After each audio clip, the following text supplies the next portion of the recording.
Havail Raptor появился в Китае в октябре 2023 года и сразу привлек внимание. Основной фишкой стала подзаряжаемая гибридная версия с полным приводом и системой Hi-4, работающая на базе 1,5-литрового турбомотора. Да, вначале все сразу начали сравнивать его с Dargo.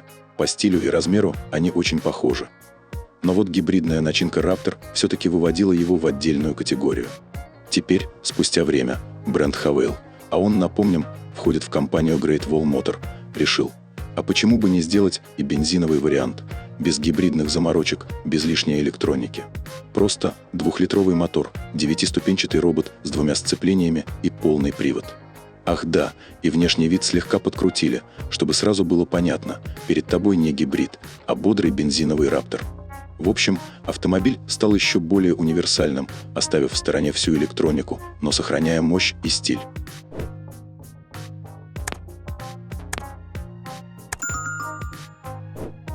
Новый Raptor, на первый взгляд, может напомнить Havail H9, но на самом деле это совсем разные автомобили, и тут дело не только в сходных линиях кузова. H9 – это классический внедорожник с рамой, неразрезным мостом сзади и продольным расположением двигателя. А вот Raptor – это совсем другая история. Он построен как кроссовер с несущим кузовом, независимыми подвесками и поперечным мотором, что делает его более универсальным для городских условий и легкого бездорожья. Бензиновый Raptor отличается от гибридной версии не только под капотом, но и внешним видом. Несмотря на изменения, он все равно остается в том самом стильном, брутальном дизайне, который сейчас в моде. Что касается дизайна, бензиновый Raptor явно не сдерживает амбиции. На первом плане новая радиаторная решетка с вертикальными прутьями, прощай горизонтальные и стильные прямоугольные фары вместо круглых. Задние фонари тоже не обошли стороной. Теперь они цельные, а не двухсекционные, как у гибридного брата. Колесные арки стали шире, а на них красуются настоящие заклепки. Для таких фишек явно нужны внедорожные шины, которые можно заказать. Багажная дверь осталась распашной, и на ней, как и у гибрида, может быть запаска, чтобы ты всегда был готов к неожиданным приключениям. Ну и, конечно, новые колеса. Диски диаметром 18 или 19 дюймов с новым дизайном. Raptor будет доступен в 5 цветах: зеленый мох, серый, белый, черный и облачно-серый. С этим стильным обновлением он точно не будет спутан с гибридной версией. Сразу видно, что перед тобой другая машина с ярким и уверенным стилем.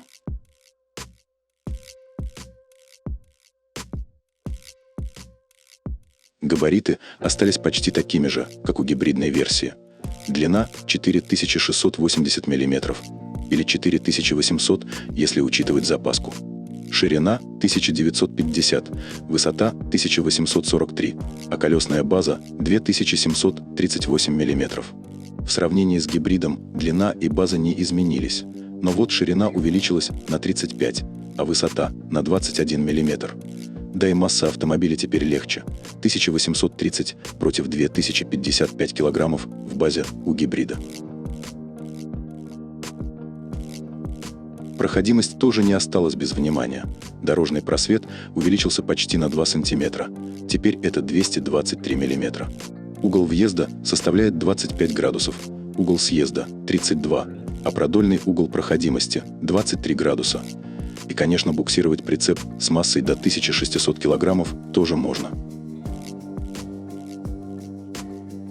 Если заглянуть в технические характеристики, то Havail Raptor имеет тот же 2-литровый турбомотор, что и у Dargo и H7. Но здесь мотор форсирован до 238 сил и 385 ньютон-метра. Причем максимальный крутящий момент доступен уже с 1700 оборотов двигателя, что дает машине отличный старт. Коробка – 9-ступенчатый робот с 2 сцеплениями. У Dargo и H7 только 7-ступенчатый робот. Официальное время разгона до 100 км в час за 8,1 секунды. Расход топлива – 8,6 литра на 100 км, а максимальная скорость – 200 км в час, что на 10 км в час больше, чем у гибридного варианта. Чисто бензиновая версия Raptor в базе уже оснащена полным приводом и блокировкой заднего дифференциала, которая регулируется электроникой. Но и бонусом. Этот авто предлагает 9 режимов вождения.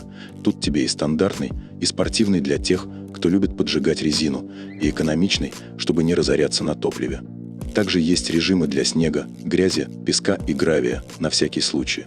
Ну а для настоящих приключений на внедорожье – ухабистая дорога и круиз-режим, который сам подстраивается под условия, управляя двигателем и тормозами.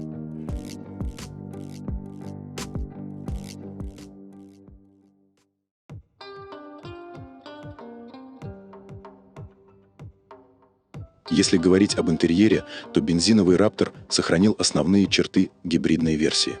Например, тут все те же экраны 12,3 дюйма для приборной панели и 14,6 дюймов для мультимедийного экрана. Но вот руль обновленный, теперь двухспицевый, а не трехспицевый, как у гибрида. Что касается коробки передач, то в бензиновой версии ушел оригинальный селектор. Управление трансмиссией теперь осуществляется с помощью рычажка и подрулевых переключателей. А место старого селектора заняла шайба для выбора режима движения. И, конечно, мелочевку теперь можно складывать в маленький лоток, расположенный рядом. Ну а теперь давайте посмотрим, чем новый Raptor может порадовать в топовой комплектации. Проекционный дисплей, который всегда перед глазами и помогает не отвлекаться от дороги. Беспроводная зарядка для смартфонов. Панорамное изображение на 360 градусов и функция «Прозрачный капот». Можно увидеть, что творится под машиной, если надо уверенно объехать препятствия. Для максимального комфорта передние сиденья с электрическими настройками и подогревом. Причем для задних пассажиров спинка сиденья регулируется от 27 до 32 градусов, так что можно настроить угол под себя и почувствовать себя как на диване. И это еще не все.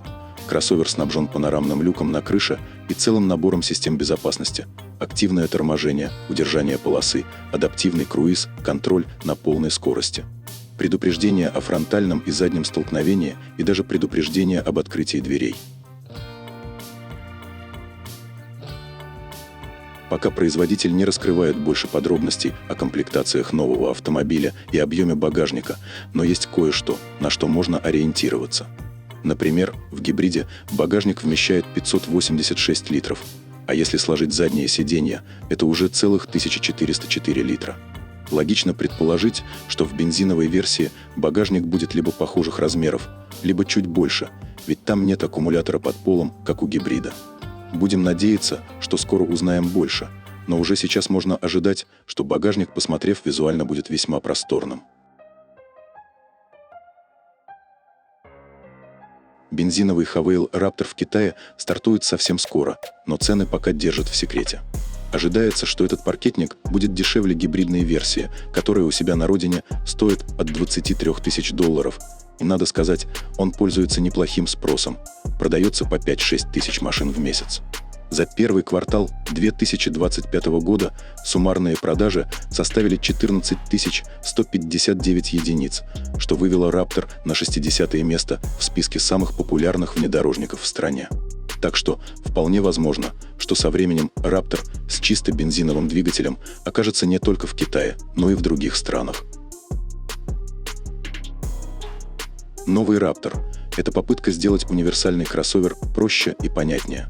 Бензиновая версия как бы говорит: вот тебе все нужные фишки без лишних заморочек. Он все тот же стильный, с полным приводом и хорошим двигателем, но без лишней электроники и гибридных особенностей. То есть, если не хочешь заморачиваться с зарядками и подзарядами, а просто ищешь машину, которая будет работать в любых условиях, то Raptor – вполне разумный выбор. Практичный кроссовер и без лишней навороченности. Все, что нужно для повседневных поездок и легкого бездорожья.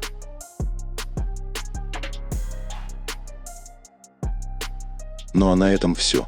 Если вам понравилось видео, не забудьте поставить лайк, а если хотите больше подобных обзоров, подписывайтесь на канал. Пишите в комментариях, что думаете о нашем сегодняшнем автомобиле, и делитесь своим мнением. Всегда рады вашему мнению. До скорой встречи на канале.